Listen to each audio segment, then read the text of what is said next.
কানাডার এক জ্যেষ্ঠ কূটনীতিককে ভারত ছাড়ার নির্দেশ দিয়েছে ভারতীয় পররাষ্ট্র মন্ত্রণালয়।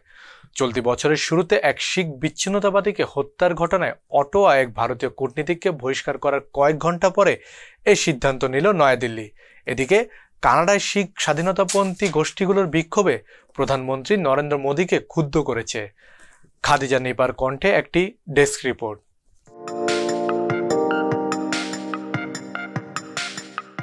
ভারত কানাডার রাজনৈতিক দ্বন্দ্ব এখন চরম পর্যায়ে। গত 18 জুন কানাডার ভ্যাঙ্কুভারে শিখ মন্দিরের বাইরে এক আতাতীয়র গুলিতে নিহত হন শিখ নেতা হরদীপ সিং। এই হত্যাকাণ্ডের পেছনে ভারতের সরাসরি হাত রয়েছে অভিযোগ এনে গতকাল ভারতের এক কূটনীতিককে বহিষ্কার করে কানাডা। এরই জেরে দিল্লিতে নিযুক্ত কানাডার এক কূটনীতিককে বহিষ্কার ও দেশ ছাড়ার সময়সীমা বেঁধে দিয়েছে ভারত। গত বছর একজন হিন্দু পুরোহিতের উপর হামলার জড়িত থাকার অভিযোগে হরদীপ সিংকে ধরিয়ে দিতে নগদ পুরস্কারের ঘোষণা দেয় ভারত। হরদীপ সিং স্বাধীন শিখ রাষ্ট্র খালিস্তান প্রতিষ্ঠার পক্ষে ছিলেন বলে জানা যায়। 1977 সালে ভারতের পাঞ্জাব থেকে কানাডায় চলে যান।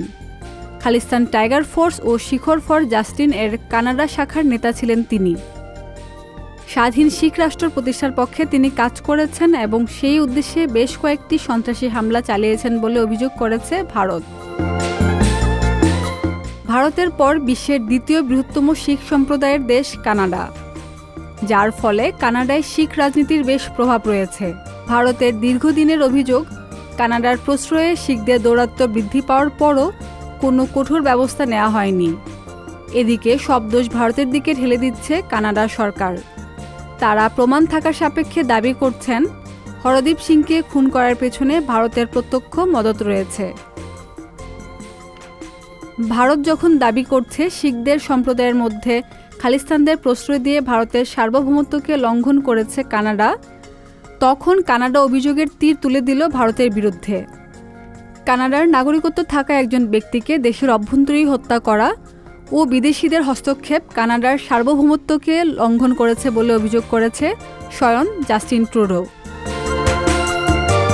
এরপরেই কানাডায় নিযুক্ত থাকা এক ভারতীয় কূটনীতিককে বহিষ্কারের কথা প্রকাশ করেন দেশটির পররাষ্ট্রমন্ত্রী মেলানিয়া জোলি, এবং যাকে বহিষ্কার করা হয়েছে তিনি ভারতের গোয়েন্দা সংস্থার প্রধান। এই ঘটনার পর বিক্ষুব্ধ ভারতের পররাষ্ট্র মন্ত্রণালয় কানাডার অভিযোগ অস্বীকার করে বিবৃতি দেয়। পররাষ্ট্র মন্ত্রণালয় ডেকে পাঠায় ভারতে নিযুক্ত কানাডার হাইকমিশনারের ক্যামেরুন ম্যাককে। শুধু ডেকে পাঠানোই সীমাবদ্ধ ছিল না, তাকে কানাডার একজন শীর্ষ কূটনীতিককে বহিষ্কার করা হয়েছে সে সিদ্ধান্ত জানিয়ে দেওয়া হয়। ভারতের অভ্যন্তরীণ বিষয়ে কানাডার কূটনীতিককে অযথা হস্তক্ষেপ উদ্বেগজনক বলে বহিষ্কার হওয়া ওই কর্মকর্তাকে 5 দিনের মধ্যে ভারত ছেড়ে চলে যাওয়ার কথা বলা হয়েছে। কানাডা ও ভারতের অসম সম্পর্কের বিষয়ে অনেক আগে থেকেই আভাস পাওয়া গিয়েছিল। G20 সম্মেলন ছিল যার দৃষ্টান্ত প্রমাণ। কাঠামোগত দ্বিপাক্ষীয় বৈঠকে ট্রুডো আগ্রহী থাকলেও সায় দেননি মোদি।